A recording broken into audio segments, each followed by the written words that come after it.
किसी other state में कोई केस नहीं होगा, वहां से रिजेक्ट हो जाएगा। मैं अमरदीप कादियान, नमस्ते, प्रणाम, सलाम अलैकुम, सत श्री अकाल, जय मसीह की, राम राम जी, जय माता की, जय हिंद, जय भारत। आपका स्वागत है डिसेंट फैमिली में। साथियों, आज हम बात करेंगे 138 के बारे में, चेक बाउंस के बारे में।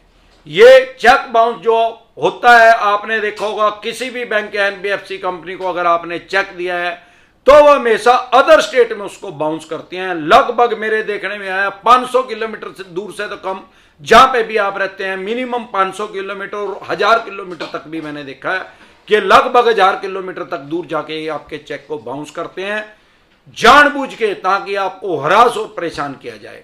लेकिन अब इसमें क्या ऐसा अमेंडमेंट हुआ, क्या ऐसा बदलाव हुआ कि ये आपके ऊपर अदर स्टेट में जाके चेक बाउंस का केस नहीं कर सकते। अगर करेंगे तो वहां से रिजेक्ट हो जाएगा। सबसे पहले 138 के बारे में समझेंगे बेस से। जब तक ग्राउंड का नहीं पता होगा तो अपर फ्लोर पे जाने का कोई फायदा नहीं होगा। है क्या बीमारी है? 138 एक धारा है, एक एक्ट है जो कि चेक बाउंस होने के ऊपर लगता है। इसको शॉर्ट फॉर्म में एनआईए बोलते हैं और इसकी फुल फॉर्म है नेगोशिएबल इंस्ट्रूमेंट एक्ट 1881। यानी ये 1881 में ब्रिटिश काल में कानून बना था। 140 साल से लगातार आज तक चलता रहा। इसका मतलब यह हुआ कि 140 साल पहले भी बैंकिंग हो रही थी। भाई चेक बाउंस होगा, इसका मतलब 140 साल पहले भी चेक थे। चेक बाउंस होगा तो ही ये धारा लगेगी ना। अब धारा एक्ट बना क्यों?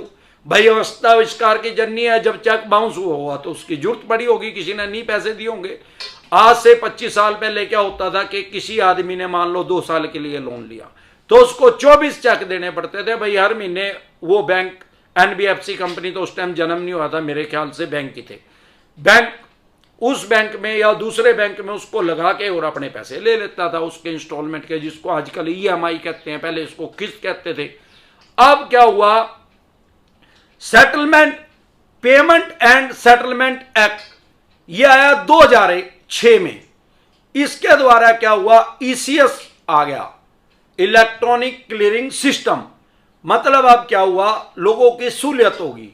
भाई बहुत ज्यादा आदमी लोन लेने लगे। पहले हमारे दादा परदादा के ने तो कभी लोन लिया ही नहीं। हमारे फादर साहब और की उम्र में भी बहुत कम आदमियों ने लोन लिया हुआ। लेकिन हमारी उम्र में या जो यंग जनरेशन है, इसमें बहुत ज्यादा ग्राहक हो गए बैंक और एनबीएफसी कंपनी के पास। तो एक और ऑनलाइन भी जमाना हो गया, नेट का भी जन्म हो गया, तो सहूलियत कर दी गई। भाई आप एक ईसीएस मैंडेट पे साइन कर देंगे, फिर चाहे आपकी 50 किस्तों और चाहे 150 किस्तों उसी ईसीएस मैंडेट फार्म से ही वो निकल जाएगी। तो ईसीएस बाउंस जो है, जब वो बाउंस हो जाता है उसमें धारा लगती है सेक्शन 20। अगर आप हमारे साथ टेलीफोनिकली जुड़ना चाहते हैं, आपकी स्क्रीन पे नंबर आया हुआ है, आप इस नंबर पे व्हाट्सएप कर सकते हैं J5। और जब किसी भी तरह का आप लोन लेते हैं, क्रेडिट कार्ड को छोड़ के हर लोन पे तकरीबन हर बैंक या एनबीएफसी कंपनी आपसे चेक लेते हैं एज ए सिक्योरिटी। क्योंकि वैसे तो चेक की जरूरत नहीं, क्योंकि वो ईसीएस लगा लेते हैं। ये आजकल नेट चल गया है, वो भी वही चीज है, आपके पैसे निकालना, ईएमआई निकालना, तो वो चेक ले लेते हैं एज ए सिक्योरिटी। लेकिन जब आपकी किस्तें बाउंस होती हैं तो वो अदर स्टेट में उसका केस करते हैं। क्यों करते हैं भाई? अदर स्टेट में करने से वो आपको हरास और परेशान करना चाहते हैं कि ये आदमी परेशान होकर हमारे पैसे दे देगा। नहीं तो आपकी स्टेट में भी कर सकते हैं, क्योंकि इन बैंक और एनबीएफसी कंपनी के लिए तो सारा देश जो है एक गांव है। अभी मेरे पास कल एक आदमी ने टेलीफोनिकली बात की, मुझे नाम अभी ध्यान नहीं है, पटेल साहब थे शायद, अभी वो देख भी रहे होंगे वीडियो, उनका कमेंट भी आ जाएगा। उन्होंने मुझे बताया कि वो मुंबई में रहते हैं और उनके ऊपर वडोदरा में केस कर दिया 138 का। तो मैंने कहा भाई वो इसके बारे में जानना चाहते हैं, आपको भी बता देता हूं। भाई किसी के ऊपर 138 चेक बाउंस का अगर केस हो गया, वैसे तो आपके 2 लोन डिफॉल्ट हो गए, 5 हो गए, चाहे 25 हो गए, 2 किस्तें डिफॉल्ट होगी, 5 होगी, चाहे 25 होगी, क्राइम की श्रेणी में नहीं आओ, सिविल का डिफॉल्ट माना जाएगा। लेकिन अगर चेक बाउंस है, चेक बाउंस की 2 तासीर है। जैसे आपने देखा होगा एक बिस्कुट की ऐड आती थी पहले, मीठा भी और नमकीन भी, मेरे को कंपनी का नाम याद नहीं है, 50-50 के नाम से आती थी, उसमें दोनों का स्वाद आया करता। ऐसे ही जो चेक बाउंस है 138 धारा है, ये सिविल की भी है और क्रिमिनल की भी है, मतलब दीवानी की भी है और फौजदारी की भी है। क्या कारण है, दोनों इसमें टेस्ट क्यों आ रहा है, दोनों का घालमेल कैसे हो रहा है?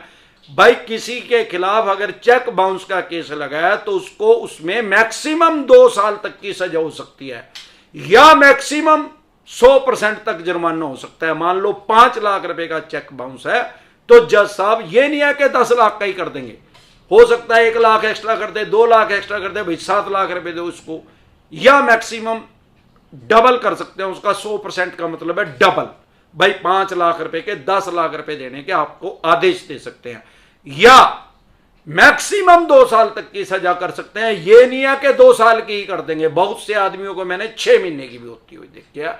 वो डिपेंड करता है जज साहब के ऊपर, क्योंकि जज साहब को सारा केस देखने के बाद अपने विवेक से फैसला लेना होता है।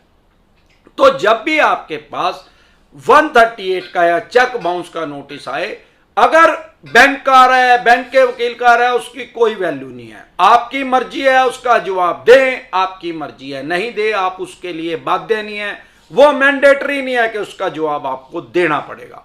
आपके पास पैसे नहीं है, पैसे हैं तो आप इनके भर दें, इनसे अपना पीछा छुटवा लें, नहीं तो ये आपकी फाइनेंशियल डेथ तो करेंगे ही करेंगे। आपका क्रेडिट जो सिविल स्कोर है उसको धड़ाम से नीचे गिरेंगे। फ्यूचर में कोई भी बैंक या एनबीएफसी कंपनी आपको लोन नहीं देगा। लेकिन मरता क्या ना करता, अगर आपके पास पैसे ही नहीं है तो फिर आपका शनि भी कुछ नहीं बिगाड़ सकता, ये तो सौदा ही कुछ नहीं है। भाई साहब फिर आपको क्या करना है, भाई एक तो पैसे नहीं है, ऊपर से चवन्नी छाप पीछे लग रहे हैं, ऊपर से 50 फोन आ रहे हैं अलग अलग नंबरों से, कंप्यूटर फोन कर रहा है, मैसेज आ रहे हैं, ईमेल आ रहे हैं, नोटिस आ रहे हैं।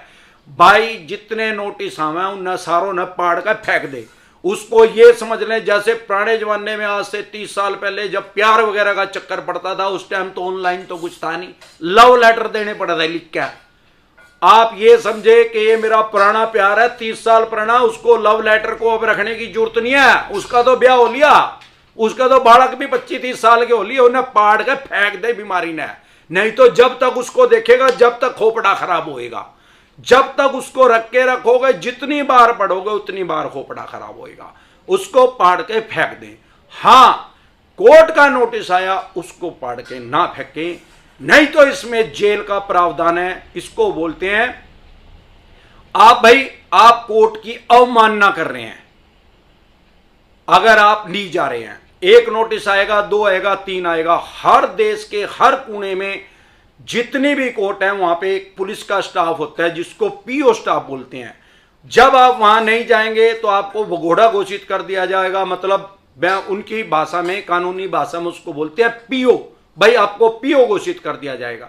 तो वो जो पुलिस है वहां पे, उसका काम सिर्फ कोर्ट के जो भगोड़े हैं उनको पकड़ने का है। वो किसी चोर को नहीं पकड़ते, किसी जार को नहीं पकड़ते, किसी ठग को नॉर्मली नहीं पकड़ते। जो कोर्ट का मुलजिम है, कोर्ट के जिसने आदेश नहीं माने, जो कोर्ट का भगोड़ा है, उनका काम है सिर्फ उसको पकड़ के लेके आने का। वो आपको पकड़ेंगे। आप मुंबई में रहते हैं और वडोदरा से अगर आपका नोटिस है तो आपको वडोदरा की कोर्ट में पेश करेंगे। उनका वो काम है, उनकी उसी चीज की सैलरी मिलती है, उनकी जॉब है ही, उनकी मजबूरी आपको पकड़ के लेके जाना। आपको पकड़ के लेके जाएंगे, जज साहब के पास पेश करेंगे।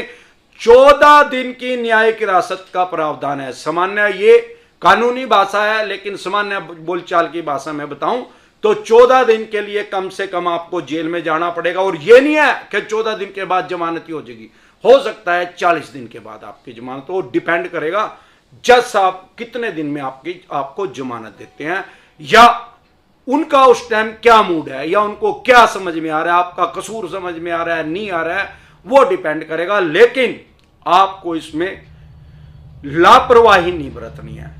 अब बात आ गई है भाई अदर स्टेट में कौन सा अमेंडमेंट होया। ओ भाई ये चवन्नी छाप यूट्यूबर है ना, ये पहले चवन्नी छाप का ये टकला काम करता था, लोगों को बहका और समझा रहा है इसको बेअकले को, कुछ कानून का तो पता नहीं, इधर से देखी उधर से देखी उधर से देखी यूट्यूब से। नीम हकीम खतरा है जान। कुछ कमेंट मेरे पास आ रहे हैं, सर टकला कह रहा है। अबे टकले ने बेरी की दुकान का तो पता नहीं, घंटा का नहीं पता इसको, ये जरूर मरवाएगा भाई साहब आपको। ये कह रहा है अदर स्टेट में करेंगे तो वो रिजेक्ट हो जाएगी। इनने बेरी की दुकान का नहीं पता, यूं जरूर मारा, यूं जरूर जेल में भेजेगा। भाई फुद्दू डॉक्टर ना करो कभी जिंदगी में।